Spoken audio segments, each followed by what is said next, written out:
in the doctor's chair live with all of you. Please welcome tonight's guest, TD David Cullinane.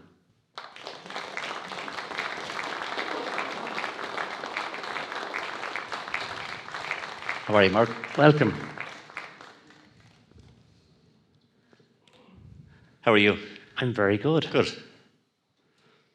So, David, who is the real David Cullinane? I thought that would be the first question, Mark. I think that's probably best answered by other people. You know, if you ask who I am, you'll get lots of different opinions, I'm sure. Obviously, I'm a politician, so most people know me as a TD, as you said. I've been a politician. I've been involved in politics for 25 years. I was first elected onto Waterford City and County Council in 2004. So if you're involved in politics for as long as I am, people associate you as a politician.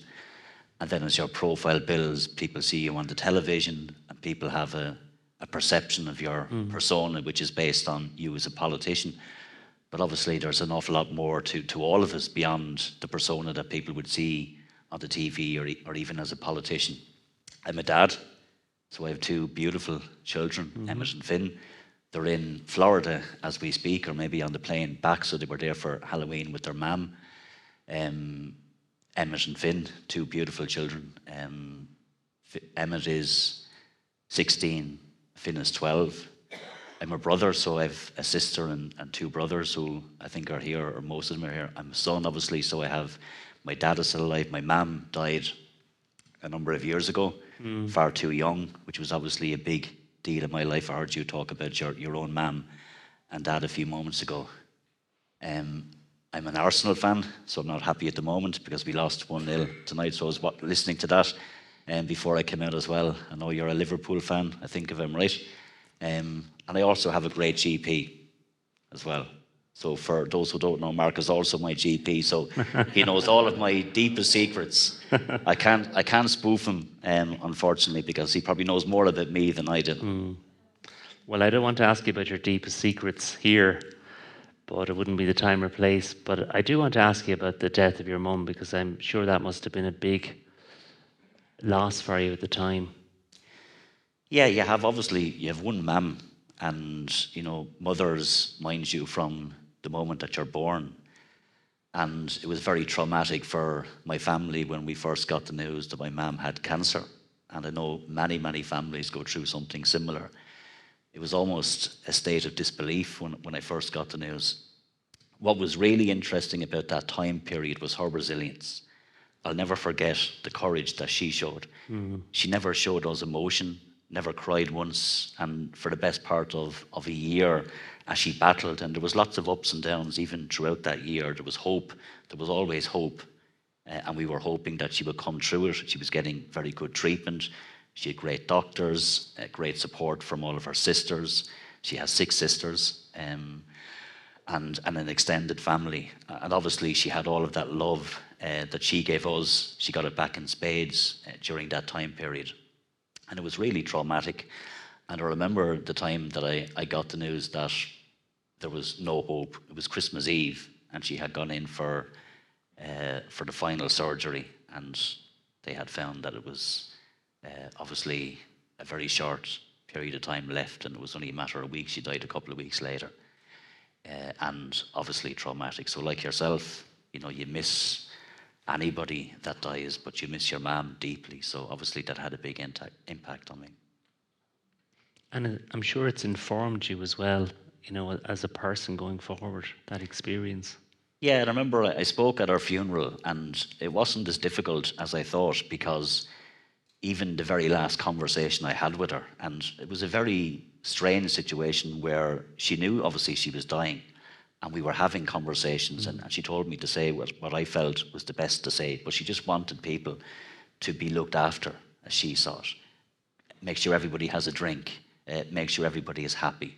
And then, you know, if you're talking about me, talk about the positive. And that's what I did. So she had a healthy life up to when she got sick. She had a good life.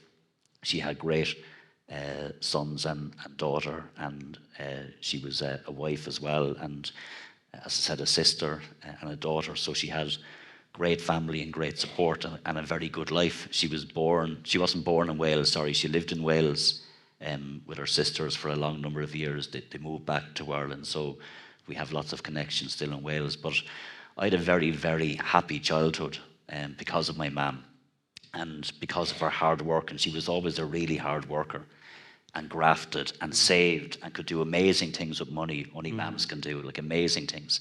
Put money aside every week, and we always had a holiday. And I have really enduring memories of all of that. Christmas was a big deal in my house, and she's passed that on to me. You know, there was always plenty of presents and plenty of food, and we were loved. And that's the most important thing, you know. And people always say that to me: if you love, you'll get it back. If you don't love, you won't get it back. And it's lovely to have that memory, isn't it? It is, absolutely, yeah. So obviously I still remember her. I wish she was here tonight. She'd be in the front row if she was. Proud as punch. It was the first election campaign, the last one that I was involved in, was the first one that she wasn't here. And we had pictures of her that people were holding up as I was elected, and that was an important moment for me as well. So obviously I miss her, but I have great memories of her, which is also good. I think when you have those memories, you carry those forward, and the person is always very much part of who you are.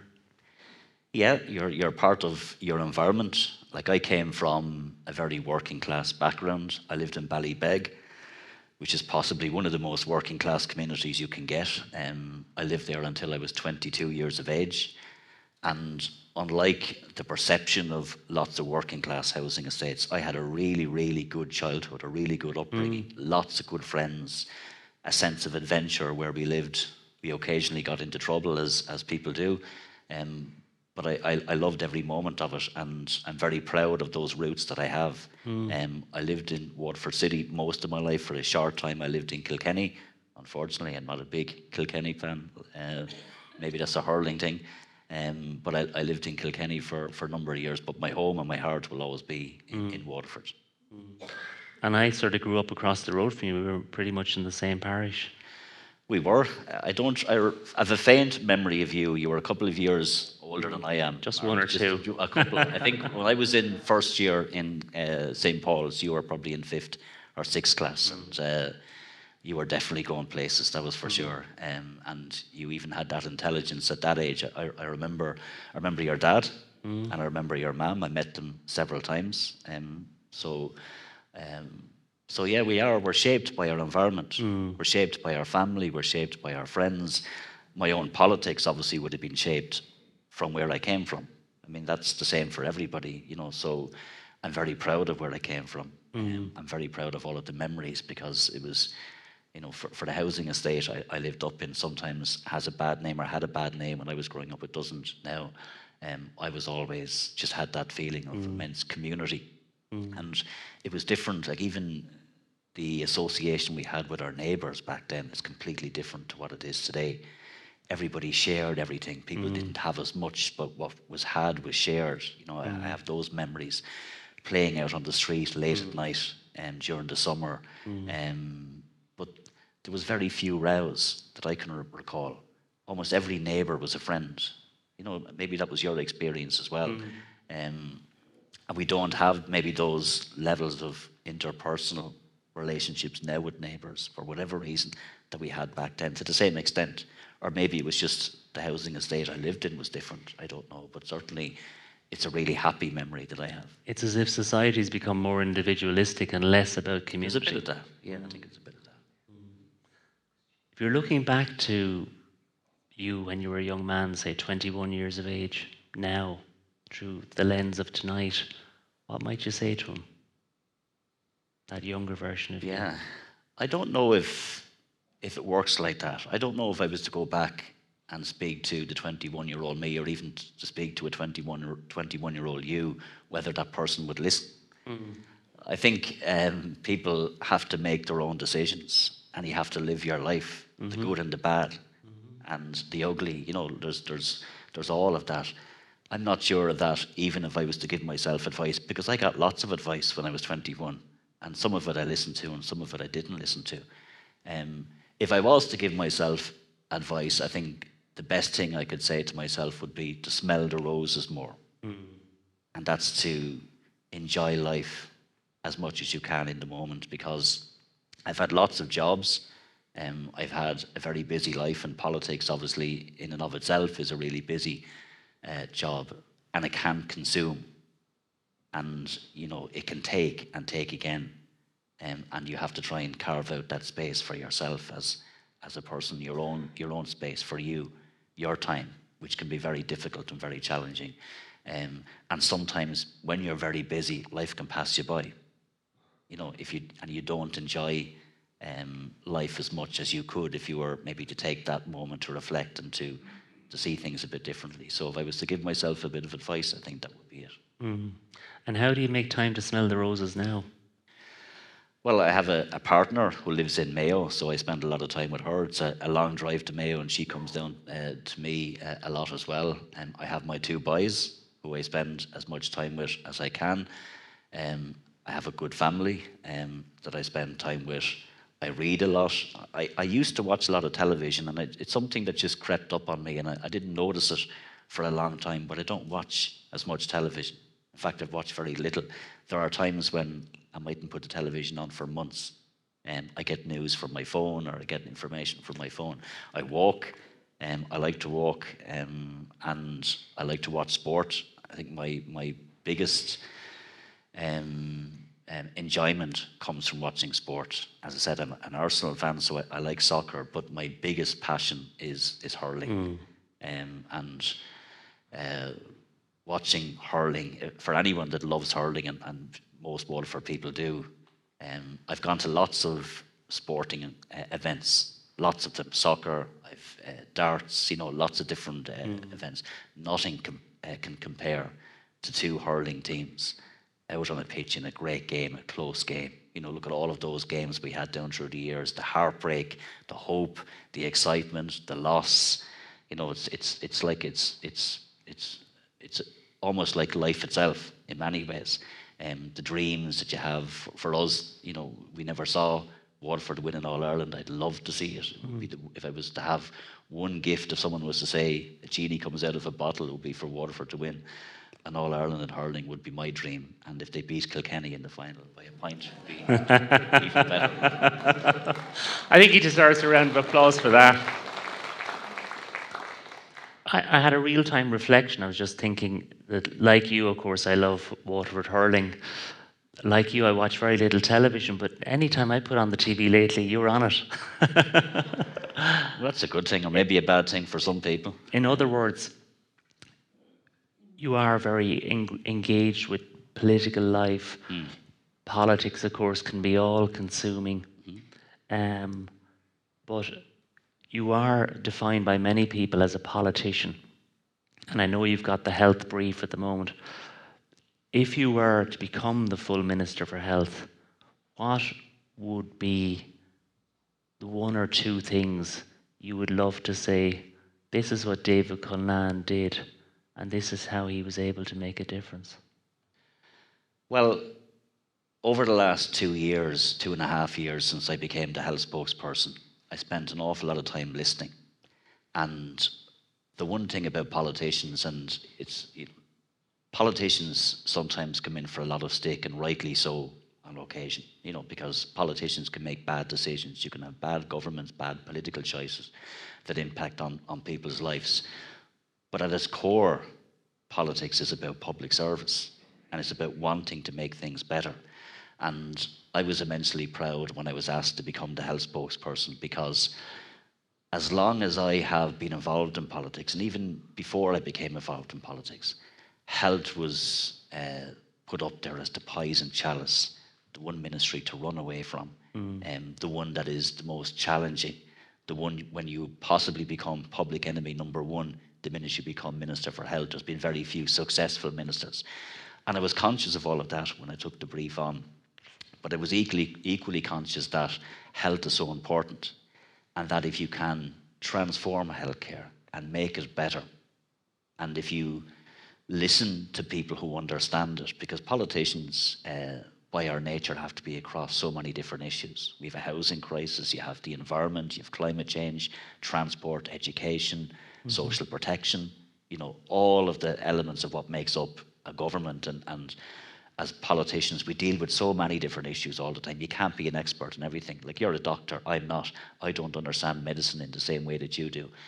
And I don't understand, from a consultant's perspective, or a nurse, or whatever. So it's really important that you listen. And I spent 2.5 years listening, and I've developed a sense of what I want to do.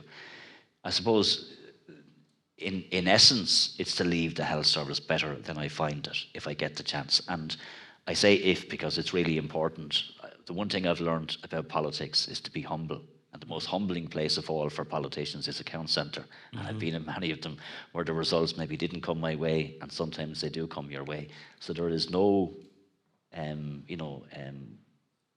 certainty about politics, and no certainty that I will be a minister. But obviously, I aspire to be one, and I want to be one, and I hope after the next election that I do have that opportunity. And if I was the Minister for Health, if I was to pick one area that I would really want to change, it would be mental health. Because we do, and it's a lot of what you talk about yourself, and you are someone who studied medicine, trained to be a family doctor, understands that people have clinical needs, that medicine, pills, as you describe it, are important. People need all of that. People need to be treated. So there's the physical side of it. If you have a physical illness or an ailment, you need to be treated. But we don't probably put enough focus on mental health, and in its widest sense, preventative healthcare, and what you call lifestyle medicine. And maybe that's something, as a Minister for Health, I could take a different approach to, because if you can do that, and if you make the investments in prevention, then you will, one, save a lot of money, but two, people will live longer. And if people were to embrace, and I don't as much as I should, and I get the advice from you, and I get the advice from all the experts, and I read the books, and I know intellectually what needs to be done, but the busyness of life takes over. But I know that if people follow those lifestyle medicine choices, that they could live much longer. And obviously that is what you would want citizens to do. So I think that's a difference I would like to make. There's a couple of really interesting things. I was reading in the last 50 years, the lifespan of Irish people has gone up from about 71 to 82, which is great. But one of the challenges with that is that now we're going to have an aging population, maybe the next 20, 25 years. And unless we work holistically to keep people healthier for longer, we're going to be looking at things like a tsunami of dementia and, elderly care, where people are becoming infirm and losing their independence. Whereas really, with positive lifestyle changes, we can reverse that. So I'm really encouraged to hear you grasping that idea about prevention and well-being, as opposed to simply treating illness. I think that's really, really important. Yeah, and I've listened to a lot of people who work on the front line in healthcare, and people who work in emergency departments, which are really busy. And when you hear of older people on trolleys, and all of the indignity that brings, and all the pressures that are on hospitals, I also know that if you can prevent people going into hospital in the first place, well, that's what you should be doing. And an awful lot of what happens in our hospitals, the build-up, the long waits, is actually not necessarily a problem in the hospitals itself. It's because the alternative care pathways are not there. People are not getting treated in the community, in the home. We failed on prevention, so we know what a lot of the big killers are in terms of cardiac and cancer and so on. So, is there enough being put into prevention? And equally then, and I've listened to some of your podcasts in the past, and others who talk about vitality and resilience and a long life and a healthy life. A lot of it actually isn't about medicine. Some of the best medicine is going for a walk, exercise, Absolutely. good sleep, and healthy eating, which, Florence Nightingale, back in the 1850s, she said the best antibiotics, fresh air, sunlight and plants. I mean, it's incredible how environments can be so health enhancing. Exercise, good food, and perhaps more important than anything, good relationships. As you said earlier, that strong sense of community that can really do so much for people's well-being, particularly now, we've had all this loneliness, the loneliness pandemic.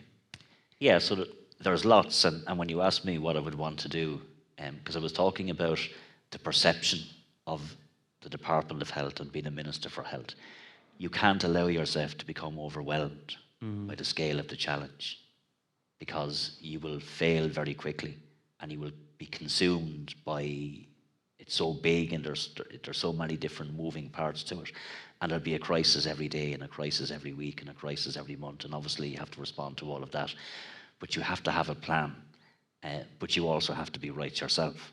So you can't help somebody else if you can't mind yourself. And you know, one of the things I have to do if I was Minister for Health is, in the first instance, make sure that I'm fit, that I'm looking after myself, that I have a good support team around me, that I'm doing all of the things that you tell me to do, even though I don't do them, and I go out the door and say, well, Mark told me to do this, and then it doesn't happen. So we all fall into bad habits. But you have to be positive, and you also have to be able to deal with the knocks and to be able to deal with the setbacks, because that's the same as life, and there'll be many of them. So I'm actually very optimistic and positive about what I could achieve. And I hope that if I get the chance, I can keep that optimism and positivity, because I think that will then help me carry through lots of what I want to do. And I have lots of plans, and you know what I need to do is to decide, if we get the chance, and that's a big if, realistically what can be done in one term of government, and then try and do as much as possible. And as I said, if we were to leave the health service better and in a much better position than we found it, then I think that's the achievement that you would have at the end of it. I think one of the real challenges with politics and public life is how difficult it can be to change things, or how slow the pace of change can be. Do you think that's a challenge? I do. I do, because one of the things that Mary Lou McDonald said to me when I became the health spokesperson and I started to try and figure out what it is we wanted to do, she says, don't just figure out what you want to do. You have to figure out how you're going to do it. And there'll be lots of vested interests. There will be lots of people that will push back. You'll obviously have your political opponents. That's only one part of it. And then you have an entire system that you have to try and bring on board as well. The civil service, the department, the HSE. So it can be difficult to get things done. And that has to change. So, you know, it's a bit like when you talk about lifestyle changes. Sometimes people don't like change. Sometimes they fear change. And sometimes change mightn't always be the best thing. It depends on what type of change. But it can be very frustrating, I think, for people at times to look at things that are not done. We were talking just before when I came in first, a bit before this started, about the North Quays in Waterford. There's a good example of it. So that was something that was in the making for years and years and years before eventually we got to a point now where it's happening. And people get very frustrated with that. They get very frustrated with why things don't happen. So it certainly is one of the things that we have to grasp very quickly, is dealing with that inertia, that conservativeness that strangles decision-making in politics and public service, and get things done quicker, get things done better, get things done the National Children's Hospital, dare I bring that up, and how much of a disaster that was in terms of a project. So these things can frustrate ordinary citizens. You know, people want things to be better, and they look at does it take so long for things to happen. Sometimes it's a fear of change, sometimes it's vested interests, sometimes it's just too many different departments that have to make decisions, and too much red tape and bureaucracy. So it'll take some time to change all of that, and that's also a cultural thing. It's a culture of how things are done in Ireland that actually requires change. So I don't believe that change is just something that I aspire to. I actually think it's absolutely necessary. And I'm talking about right across the board in terms of, you know, how lots of things are done in Ireland. And we've had lots of positive changes, by the way, in the last 20 years that I'm very proud of as well. As a country, we've, you know, lots of big constitutional changes that were brought about that I think have been really good. But we're only 100 years old, and we're a great little country in many ways. Yeah. What do you think, David, about social media and the impact that's having in political life? It's changed somewhat. So it depends on the social media platform. It can be very toxic, and it can be a very difficult place for politicians. But then that depends on how you handle it. Like if you let some people into your head because they say something on social media, then that's probably not a good space for a politician to be in, because you have to take the criticism. Certainly people cross the line. I think Twitter, or what's now X, is possibly the worst, if I'm being honest. It certainly wouldn't be in place. I would encourage anybody to have a rational conversation on, because I don't think it's the platform for that, for anyone that is on it. Facebook, TikTok, some of those are a bit better. It's a very powerful tool that we can use to communicate and to get a message out. And in some respects, it's overtaken the mainstream media. In some ways, that's good. Maybe in other ways, not so good. It gives a voice to maybe more extreme voices as well, that they're allowed to be amplified. And I'm talking about the extremes in politics, and it can be a very nasty place at times. So it depends on how you use it. And I tend to use different platforms differently. Some of it is to just simply disseminate information, to get information out there as to what I'm doing, as opposed to engaging with people. And I find the best engagement is face-to-face. It's actually interesting when you talk about social media and people that are negative, or people that can be quite difficult. They're less difficult when they see you face-to-face. So they have they can hide behind sometimes social media, but if you actually see them on a one-to-one, they can be completely different. Yeah, and I think that's borne out by research. If you see a person as a human being, it becomes an emotional interaction. Whereas if you're just a keyboard warrior, it's very, very distant.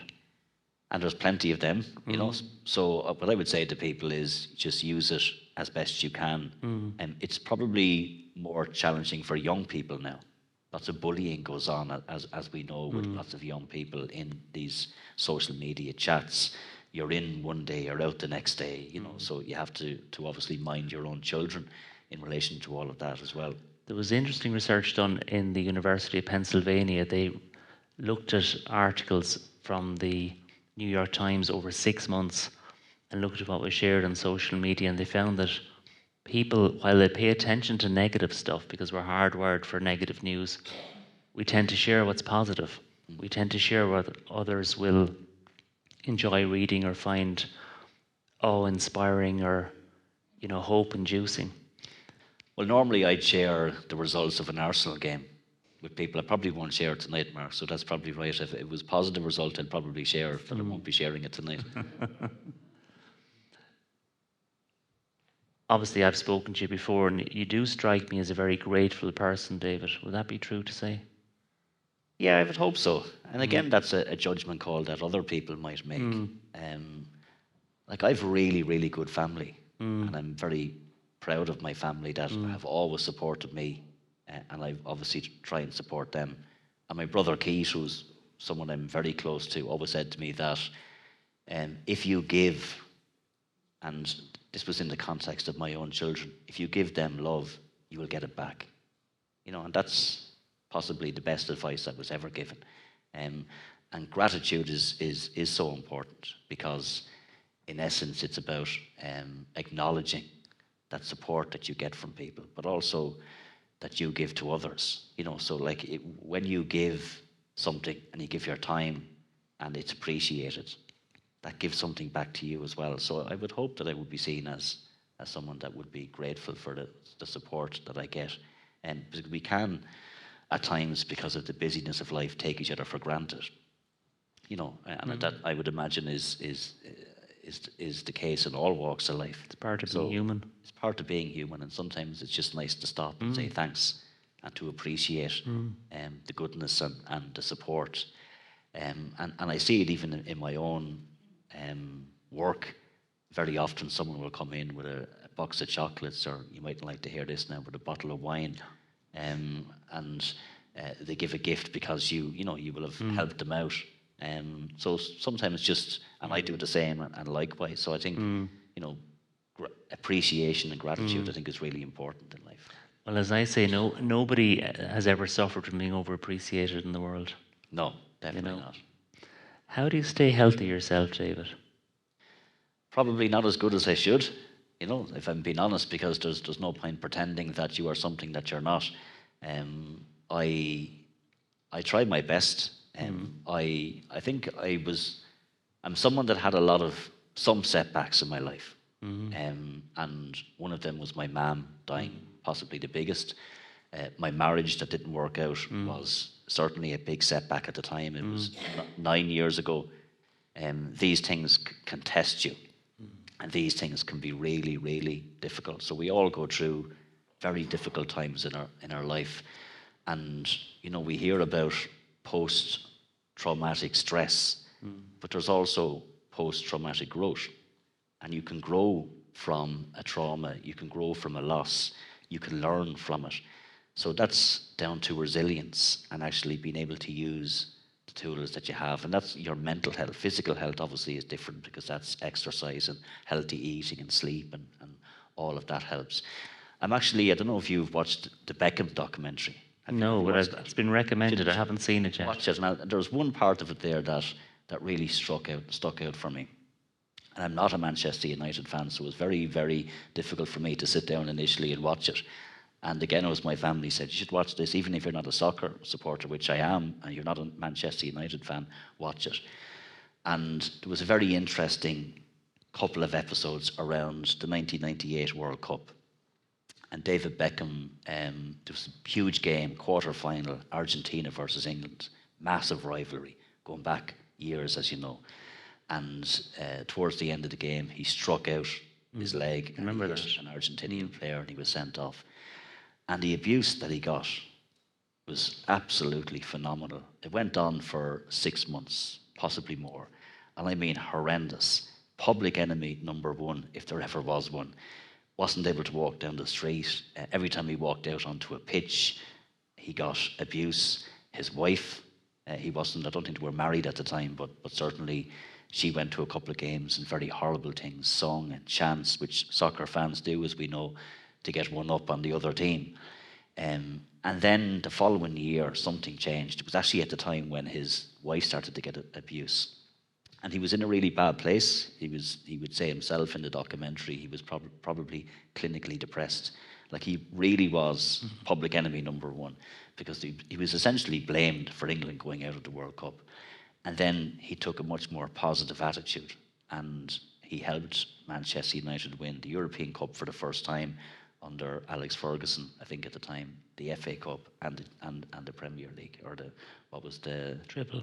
The triple, so that for me is an example of post-traumatic growth. So I think in any traumas that I had in my life, I was able, with the support of family and maybe with the support from yourself, but also others, to dig deep and to be resilient and to bounce back and to be a stronger person coming out the other end of it. And I think every time that I've maybe gone down a little bit, I've managed to come back up and maybe go a bit higher again. And I think that's using all of the tools that are there for you to use, which I do. Possibly from a physical health perspective, certainly there is more that I can do. And I use the excuse of the busyness of my job, but that's an excuse. I certainly can do better. If there was one thing you're not doing that you wish you were doing, that if you did it, you'd be healthier, what might that be? I was going to the gym on a much more regular basis, and I don't do it as much now. I swam a lot. I used to bring my youngest son, Finn. We go swimming once every second week, and then we just got lazy. We still go occasionally, but not as much. I used to go to the gym maybe twice a week, and I haven't gone in a couple of months. So it's just you get lazy, Mark. We'll go later. We can. That's a date. So I love how you talk about post-traumatic growth, because really more people do grow from adversity than get knocked down permanently by it. So for our listeners, what would your 3 take-homes be for a resilient mind? A resilient mind. For me, sleep is really important. And sometimes that's something that I struggled with as well. Sleep, I would say, would be one of those. Good physical health, which means your eating habits are obviously important. In the times that I've had tough experiences and talking to people who know how to deal with those experiences and learning about mindfulness and how to maybe better train your mind. I think just taking the time on occasion to pause and breathe, You know, those simple techniques that were thought have always worked for me. Even still, you know, we talk about, you see me on TV a lot. You'll always get nervous. No matter how experienced you are, there will always be some nerves, which is actually a good thing because it creates adrenaline and it can drive you on. Positive anxiety. It's positive anxiety. And I find if you take just a minute beforehand to breathe in and out and to connect with your senses, you know, and to take that moment, you actually perform better because it brings you into the moment. Your body relaxes and you're in a much stronger position. So they're simple techniques that I suppose I've learned myself, that have worked for me. And as I said before, intellectually, you can understand what to do. You know, you understand the ingredients of what is well-being or vitality. But doing it, there's always sometimes a gap between knowing what to do and actually doing it. And that gap is maybe the one that I've struggled with the most. Well, we all have gaps. None of us are perfect, but we can keep working towards closing some of those gaps. Finally, for you, David, what's the meaning of life? Meaning of life? God, that's an easy question to finish with now, Mark. I think the meaning of life is to enjoy it, to live in the moment. You know, obviously you have to plan for the future, and that's important. But if you don't live in the moment, if you don't appreciate what's going on around you, life will pass you by.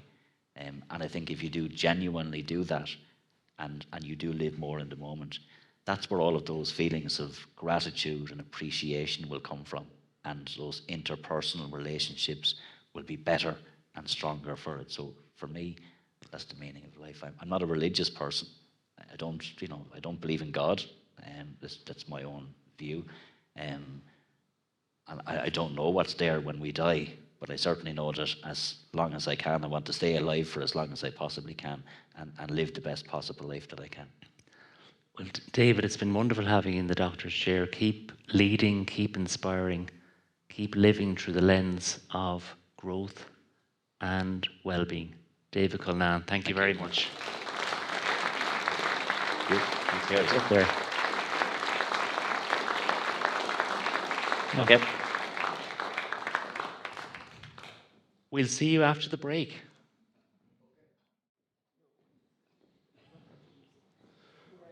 So, thanks for coming back.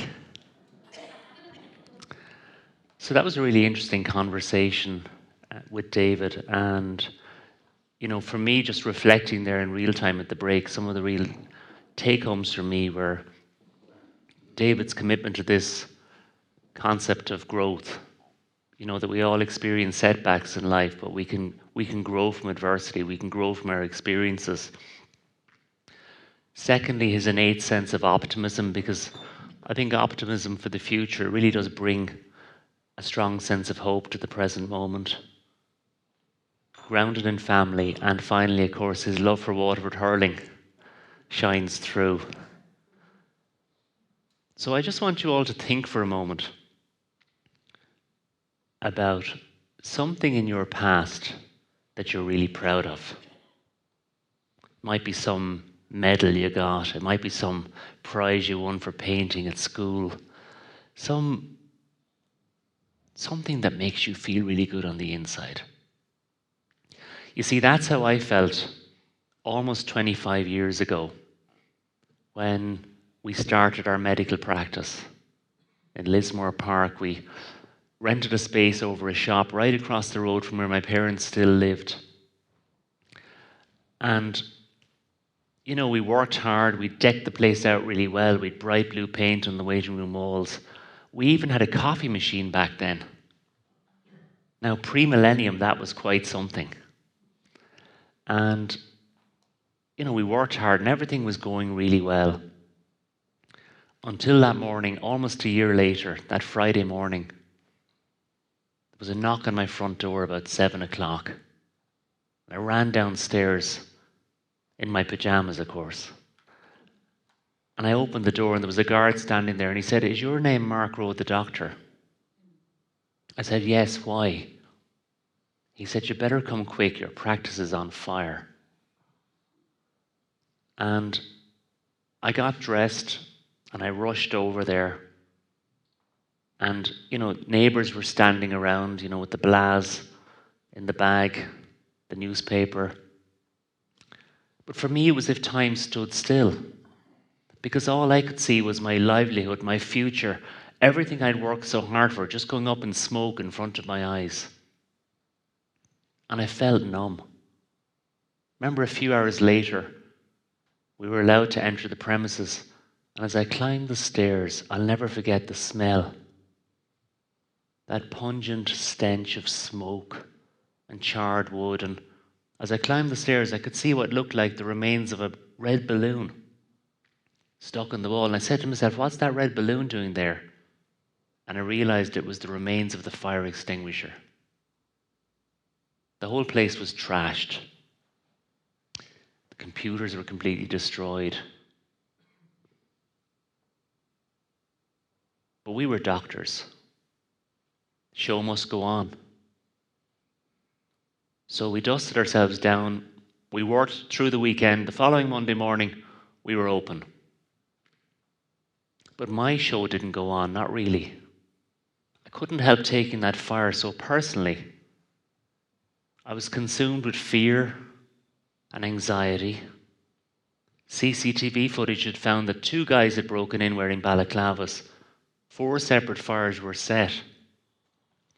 It wasn't an electrical fault, as I thought initially. It was arson. So I was consumed with all these thoughts of who and why and what was going to be next. And I wallowed in it for a few weeks. Couldn't sleep. On edge all the time. Kind of post-traumatic stress, I suppose. Until one day I realized I had a choice. I could keep on feeling sorry for myself, but I wasn't going to turn back the clock. So I chose to let go of the fire, to let go of the need to know why, to accept what had happened and to move on. Today I can look back on that fire and I can say genuinely it was one of the best things that ever happened to me. Because that fire has taught me so much about guts, about graft, about real resilience. You see, we all face fires in our lives. Fires in our health, fires in our finances, fires in our relationships. We all experience pain in life. We're all human and we all suffer at times. But that fire became a spark for me, a spark to see things differently. And that's my hope for you too, that you can embrace the inevitable fires in your life, that they become sparks of opportunity for you to grow, to become a little bit wiser, a little bit stronger, and a little bit better. And if you want to be able to do that, you need to take good care of yourself. Now, of course, hands up, I'm biased. I mean, I'm a medical doctor, I'm a GP, I'm a scientist. I believe health is priceless. I believe health is the greatest asset we've got. The crown on the well person's head that sometimes only the sick person can see. The philosopher Aristotle once said that the most important relationship any of us have is the relationship we have with ourselves. And taking good care of your health can prevent many chronic health conditions. Taking good care of your health can add life to your years. They call that health span. Staying healthier for longer. With a bit of luck, it might add years to your life as well. That's lifespan. But unfortunately, taking good care of yourself is something that many people take for granted, unless or until something happens. And then you'll spend every hour of every day trying to get your health back. There's a rule throughout civilization known as the Golden Rule. Treat other people as you'd like to be treated. Keep your word, keep your commitments. Be the person you'd like to spend more time with. Because when you reach out to find the best in others, you tend to bring out the best in yourself. Makes a lot of sense. But I think there's a bit of that golden rule missing, the bit that says to also take good care of yourself while you're taking good care of others. The idea that I'll take care of me for you, so you'll take care of you for me. I'll take care of me for you, so you'll take care of you for me. Maya Angelou, she was a brilliant American writer and poet. She once said, "You may trod me down in history with your bitter, twisted lies. You may trod me in the very dirt, but just like dust, I'll rise." She said, as you go through life, you'll realize you've got two hands. One hand is to reach out and support others. Second hand, reach back, take good care of yourself. None of us can drink from an empty cup. So what I want to say to you about this little concept called self-care might be a little concept, but it's incredibly important. Self-care is not a narcissistic form of self-entitlement. It's a basic necessity of life. And it's about letting go of this illusion of indispensability.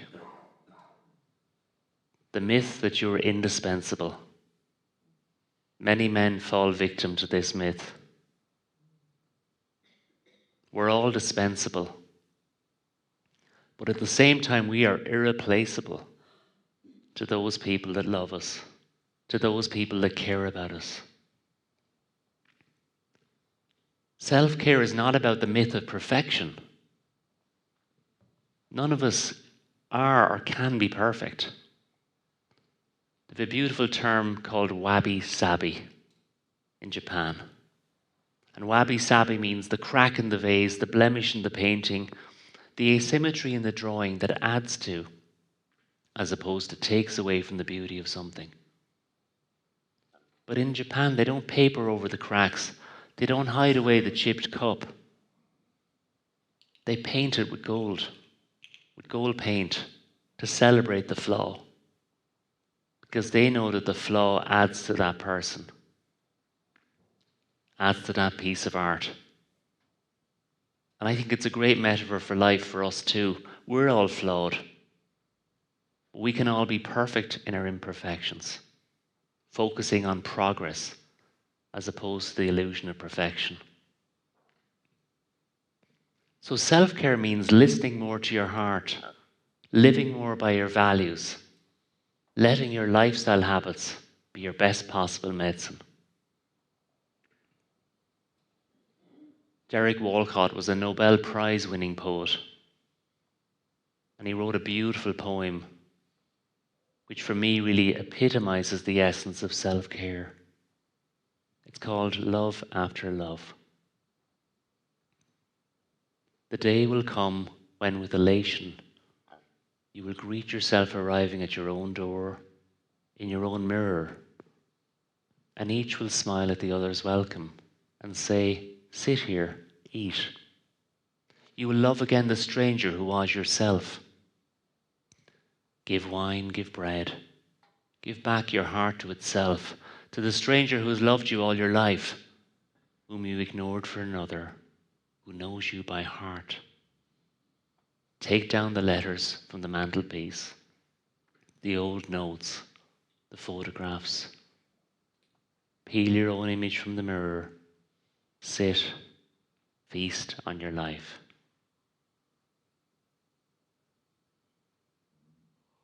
One of the really interesting things about self-care is that you can choose. You can choose a stronger, more energetic body, a calmer, more reflective mind, a more grateful, more open, optimistic heart, a simpler, more serene spirit. You can choose to become a more active participant in your own well-being. You can choose courage over fear, calm over anxiety, peace over anger, self-care over self-neglect, serenity over stress. Our lives are fashioned by our choices. We make our choices, and then our choices make us. So choose self-care. If only it was that easy, though. Sounds so simple, so obvious. But we live in a world now where there's so much stress, cost of living crisis, climate anxiety, global conflict. And instead of self-care, many people go back into their shell.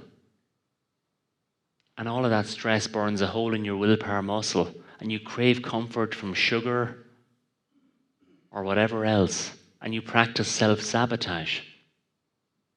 And you move further and further from the person you want to become. The other paradox of self-care is that caring can be so incredibly wearing. And sometimes people that are really good at looking after others can be so poor at looking after themselves. So I want to give you a few ideas to take home that can move you forward on that journey towards self-care. So let's start with the science of lifestyle medicine, because it turns out more than 80% of cases of heart disease can be prevented with everyday lifestyle choices. The vast majority of type 2 diabetes can be prevented with simple lifestyle changes. So number one, an apple a day keeps the doctor away. I've been thinking a lot about that lately. It's such a simple idea. Turns out we've got trillions of bugs living in our gut. And these bugs produce a lot of neurochemicals like serotonin, the positivity neurochemical, and they impact how we think, how we feel, how we act, how we behave. They impact our immune system, our inflammatory response. And that's why we believe now eating 30 different plant-based foods a week, eating a rainbow in colour each day, can really make a huge difference to our long-term health and well-being. The idea of food as medicine. Hippocrates said it only 2,000 years ago. Let food be your medicine, and medicine your food. Secondly, the idea of being stronger to live better for longer. It turns out when you lift weights, your muscles release myokines. These myokines cross the blood-brain barrier into the brain, boosting serotonin, making your brain more agile, more resilient, boosting memory. While downstairs in the body, they increase the production of Duracell batteries in your cells, known as mitochondria, increasing your capacity for more energy and for more vitality. So just imagine for a moment you're 95 years old and you're going to Spain for a winter week in the sun. And you want to go through the airport carrying your own bag. And I really hope you do. Well, to do that, you need a strong body to support you. And that's why doing strength training 3 times a week can make a massive difference to your health span and to your everyday lived experience. And thirdly, and David alluded to this earlier, the idea of optimism. You know, optimism is not some blind delusional view of the future. It's based on reality. It's based on finding others where they are. It's based on accepting yourself today where you are. But optimists don't take things personally. Optimists know that problems never last forever, and they don't overgeneralize. Optimists are able to find the silver lining. Optimists are able to grow And people that choose to see the world through a more optimistic lens. Journal of the American Medical Association has shown you reduce your risk of heart attack and heart disease by a whopping 35%. Spend time in nature. Spend 2 hours in nature once a week. Dampen the inflammatory response, dampen stress, boost creativity, boost resilience, mood, motivation, boost your long-term health and well-being. The environments we spend our time in can be so incredibly powerful to improve how we think, how we feel, how we act, how we behave. Perhaps the leading indicator of your well-being long-term is the quality of your interpersonal relationships. There's a fantastic study going on in Harvard University since the 1930s. The number one indicator of your well-being are your friends, your family, your close connections. Matters more than anything else. Like absence makes the heart grow fonder, but absence can also make the heart grow weaker. Loneliness really can be the most terrible poverty. Loneliness can be incredibly bad for your physical health. So reach out, connect. Committing to spend more time with people you care about can make all the difference. That coffee cup conversation, those micro moments of positivity, they all compound over time. Sometimes people think, that self-care is all about a long list of things I must do or should do or must start doing. Sometimes it's about subtraction. Asking yourself, what can I stop doing? Or what can I do less of? Maybe you'll stop bringing your mobile phone to bed because that blue light can be so toxic for your sleep. Maybe you'll stop beating yourself up with self-criticism for not being perfect.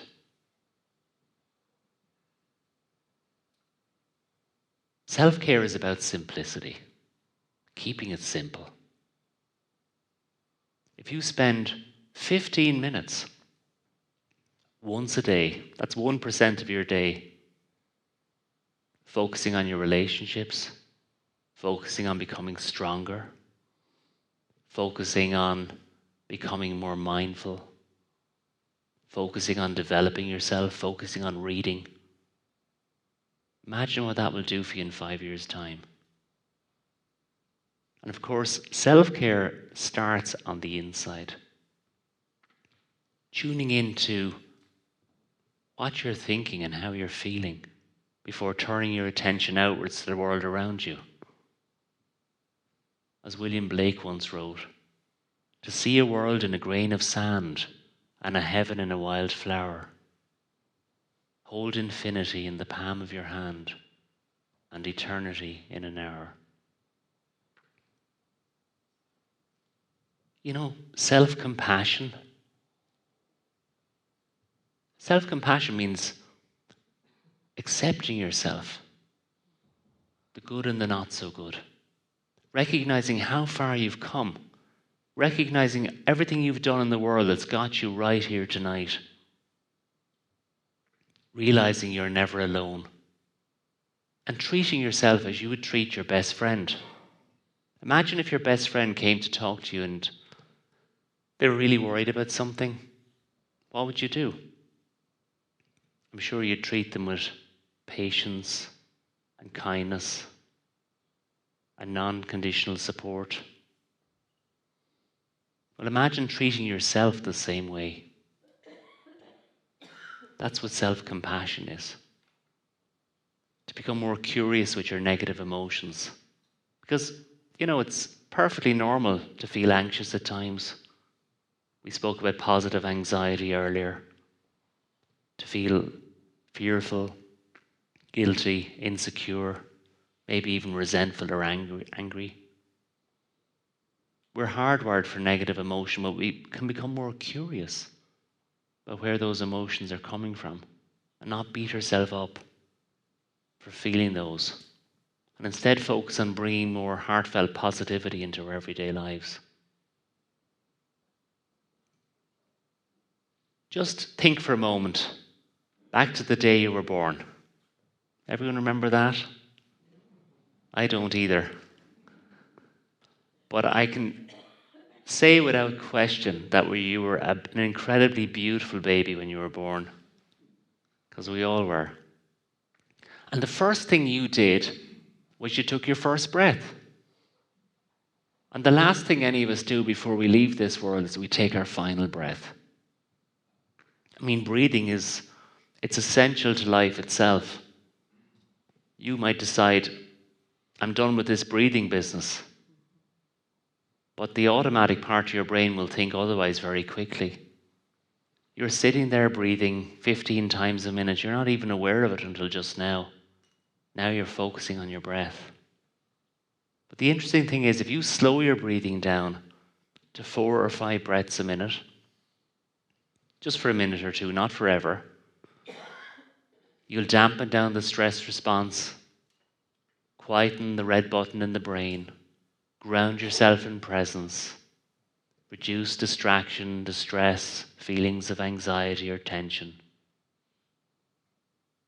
Increase heart rate variability. That's the difference between your heart rate when you breathe in, it normally goes up slightly, and when you breathe out, it goes down slightly. You increase that gap, which is good for your heart health long term. Slowing your breathing builds a bridge between mind and body, between heart and brain. And it strengthens your connection to the world around you. And of course, the word inspiration, inspire, it comes from the Latin inspira. I breathe in my purpose. I connect with the essence of who I am. So slowing your breathing has incredible benefits. It's an incredible reset on stress. You can immediately break the toxic grip that stress hormones like cortisol have on you, just by you choosing to take ownership for your breath. So I've developed a 1-minute breathing exercise called Pause. I got an opportunity to go to Harvard about 6 years ago to do a course on lifestyle medicine. And when I was there, I met this amazing doctor called Herbert Benson. And he's the modern founder of mind-body medicine. He's done incredible research that shows that people who have a mindful breathing practice not just stay healthier, they reduce their risk of many chronic stress-related conditions. He even showed in the Boston area you significantly reduced attendance at A&E departments. I mean, the research was staggering. And yet back in the 1950s when he started, he had to do all his experiments at night. It was such a radical idea that breathing could affect your physical health. He was afraid he'd be kicked out of Harvard. But now this idea of mind-body medicine is becoming more mainstream. So my pause technique is a mnemonic for P-A-U-S-E. P, take a pause. A, become aware of how you're feeling right now in this moment. You might be feeling relaxed. You might be feeling tense in your shoulders. Just lean into however you're feeling. And you is understanding that you are separate from any emotions you're experiencing. Imagine the river of life flowing in front of you. You're back from that river. You're the observer of all you observe, watching all your emotions flowing away. And now as you simply take a big breath from the tip of your nose to the bottom of your lungs, expand in all the way. Take a tiny pause, like the still point of the turning world, and then you breathe out. And as you breathe out, you exhale out all the tension, all the busyness, all the noise. You let it all go, one breath at a time. So There's two great ideas in lifestyle medicine. One is called learning by doing, and the other is called learning by being. So now we're going to learn by doing, by being present. So I'm going to invite you all now to join me for a pause. Invite you all to close your eyes, and we're going to breathe. And as you breathe in courage, you breathe out fear. As you breathe in calm, you breathe out anxiety. As you breathe in peace, you breathe out anger.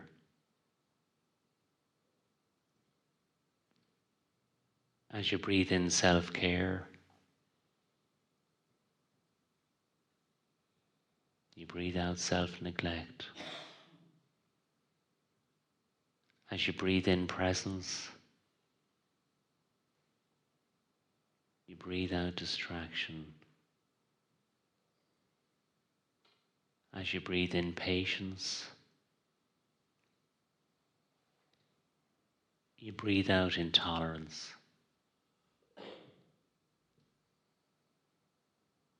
As you breathe in compassion, you breathe out indifference. As you breathe in gratitude, you breathe out entitlement.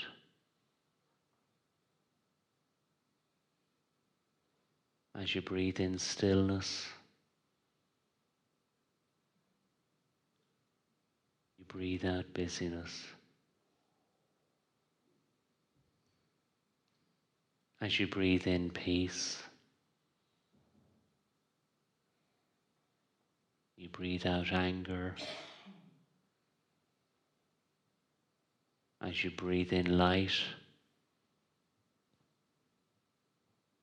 you breathe out darkness. As you breathe in kindness, you breathe out meanness. As you breathe in hope, you breathe out despair. And as you breathe in serenity, you breathe out stress.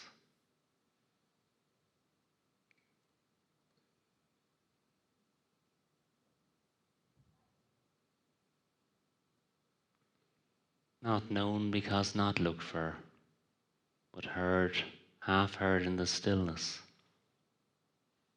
between two waves of the sea. One of the really interesting things about pause is not only is it an instant reset on toxic stress hormones, a circuit breaker of sorts, a micro moment of positivity, but in a world where there is so much stress and distraction, pause becomes a radical act of self-care. And in a world that's often, or at least appears to be hell-bent on self-destruction, pause becomes a radical act of self-love.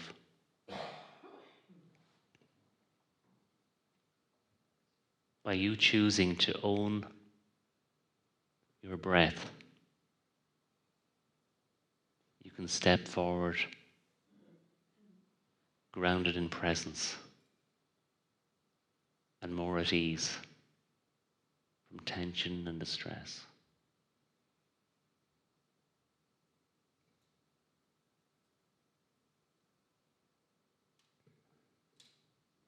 So I love spending time with trees. I love spending time in nature. Maybe it's because trees don't talk back. But there's something about trees, that's that sense of strength and that sense of connection strong roots, and hearing the wind rustling through the leaves. My favourite tree is a tree that doesn't even grow in Ireland. And it's because of what this tree represents. This tree, its leaves are the food of the black and white pandas. It grows in the Sichuan district of southwest China. It's known as the Chinese bamboo tree. Now, the Chinese bamboo tree grows tall and strong and upright, which represents great physical health. It's resilient, it's agile, it's tenacious, which represents a strong, reflective mind. It's got a hollow centre, which represents an open, compassionate heart. And in India, it's a symbol of friendship. In China, it's a symbol of longevity, where it also is thought to bring that right balance, the feng shui, to the elements of fire, earth, wind, water, and metal. So I think the Chinese bamboo tree is a great symbol for how interconnected our health really is. It's not just about physical health. It's about the importance of our relationships.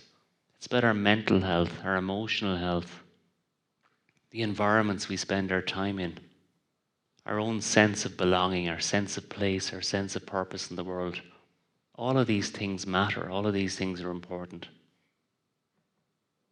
But the reason I love the story of the Chinese bamboo tree is because of the Chinese bamboo tree seed.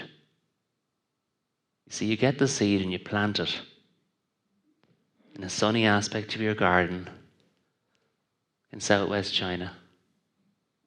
And you feed the seed and water the seed and cultivate the soil around the seed each and every day for an entire year. And what happens? Nothing. Nada. Zippo. But you don't give up. You keep on feeding that seed. You keep on watering that seed for a second year. And still nothing happens. And a third year. And a fourth year. And still nothing happens. But still you don't give up on your dream of growing your Chinese bamboo tree. You keep feeding it. You keep doing the action. And you still have that belief. And sometime in year 5, that bamboo tree seed breaks through the ground and it grows 90 feet tall in 5 short weeks. Or was it 5 long years? 5 weeks or 5 years? Yeah, you're right, it was 5 years. But for the first 4 years, it was growing underground. It was developing the root structure to support its later upward growth. I think the Chinese bamboo tree seed story is a great metaphor for our life, for our potential, for our health, for our relationships, for our dreams. Are you going to live the next 5 years like the last 5? And maybe you are, and if you are, that's good for you. But what I want to ask you is, if you live the next 5 years like the last 5 years, what kind of health are you going to have in 5 years' time? What kind of relationships are you going to have in 5 years' time? What kind of person are you going to be in 5 years' time? I remember I met this lady a few years ago,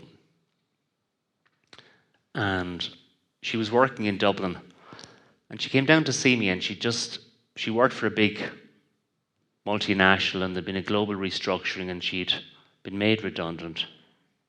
And she was sitting in front of me, and she had tears in her eyes, and she was just very upset.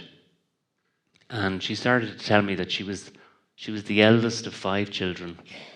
She'd left school at 16, worked in a shop, got into a factory, and literally worked her way up from the bottom. Studied classes at night, and ended up as a global HR director working in Dublin. Her dad had died when she was young, so she never got a chance to go to college. And she said, Mark, I never wanted to be a HR director anyway. And I said to her, what did you want to do? And she said, I always wanted to be a lawyer. I always wanted to fight injustice in the world. And I said, well, what age are you now? She said, I'm 50. I said, why don't you go back to law school in September? And she laughed and she said, are you crazy? I'd have to do probably a diploma first, then a degree, then I'd have to do all these extra exams. It would take me at least 5 years. I said, well, Mary, what age are you going to be in 5 years' time if you don't go back to law school? It's interesting that 90-year-olds, if you ask them what's their main regret, and I'm not saying that 90-year-olds have many regrets, but they often say they didn't realize how young they still were at 65, how much life they still had to live, how much potential they had to explore. Today, Mary is a successful barrister. She's followed her dream. She planted her Chinese bamboo tree seed, and it's grown. And that's my question for you. What's the Chinese bamboo tree seed that you could plant in your health, in your relationships, in your life today? If you were willing to work on it every day for the next 5 years, what could it turn into in your life?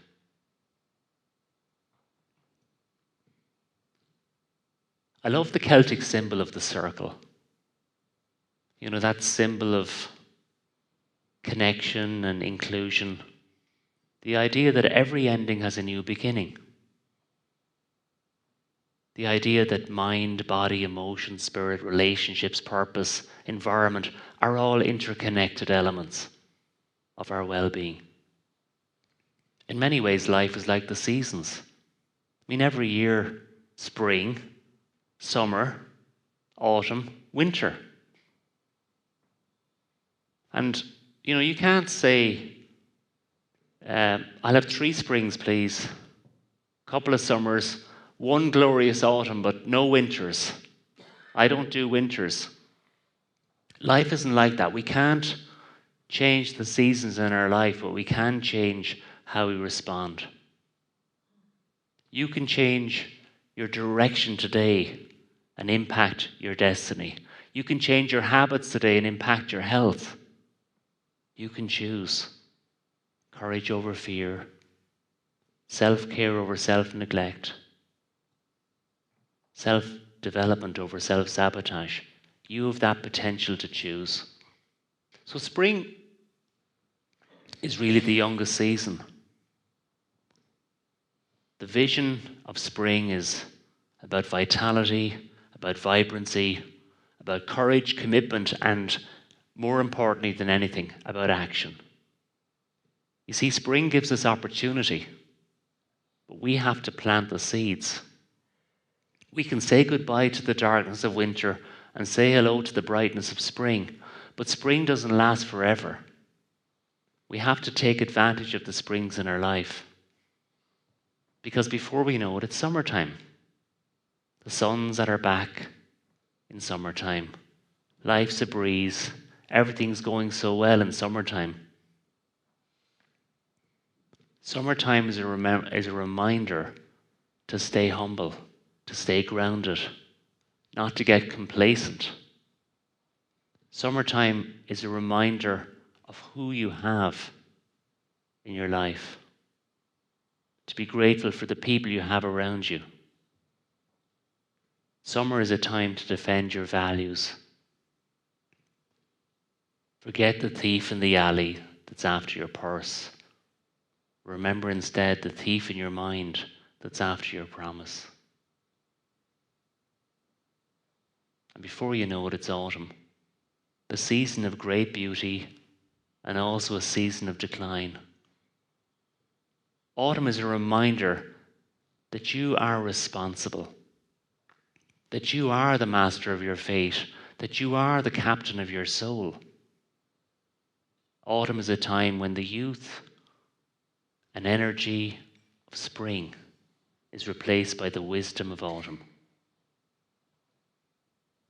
And next thing you know, it's winter. When you get a great clearing away,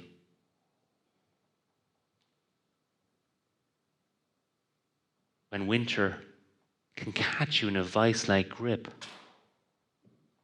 not just the cold and the hailstones and the snow of winter. The winters in your health, the winters in your career, the winters in your life. We all experience winters, but we can use our winters to become a little bit wiser, a little bit stronger, a little bit better. We can use our winters to remember that in life we may encounter many defeats, but we must not be defeated. As T.S. Eliot said in his poem The Gidding, we must not cease from exploration, and at the end of all our exploring will be to arrive back where we started and know the place for the very first time. And all shall be well, and all manner of things shall be well, when the tongues of flame are infolded into the crown knot of fire, and the fire and rose become one. And that's my hope for you too, that you'll face the fires in your life with courage, compassion, and conviction, that they will become sparks of opportunity for you to grow a little bit wiser, a little bit stronger, a little bit better, that you'll never stop starting, and that along the way you'll gift yourself the rose of self-care, well-being, and vitality, and your fire and rose become one. And I'm just going to end with a little poem I wrote 3 years ago,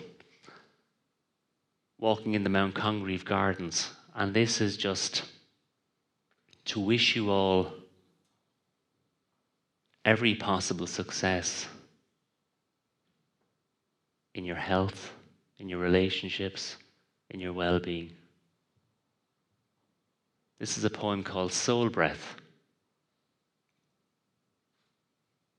May the breath of your soul be your wisdom guide. May the beacon of your soul bring respite inside. May you bring presence to all that you do. May care and compassion be that which is you. May you have the gift of wisdom and staying awake. May each dawn bring you presence not to forsake, and dusk find you grateful for the helter-skelter. May night bring security and serenity of shelter. As day turns to night and month turns to year, may the passing of time bring you less fear. Each day you toil, as life's steps take their toll. May loveliness and light bring breath to your soul. Thank you very much.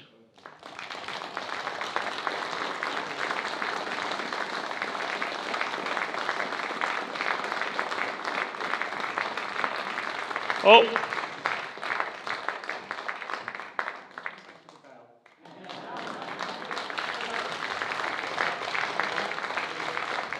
Thank you.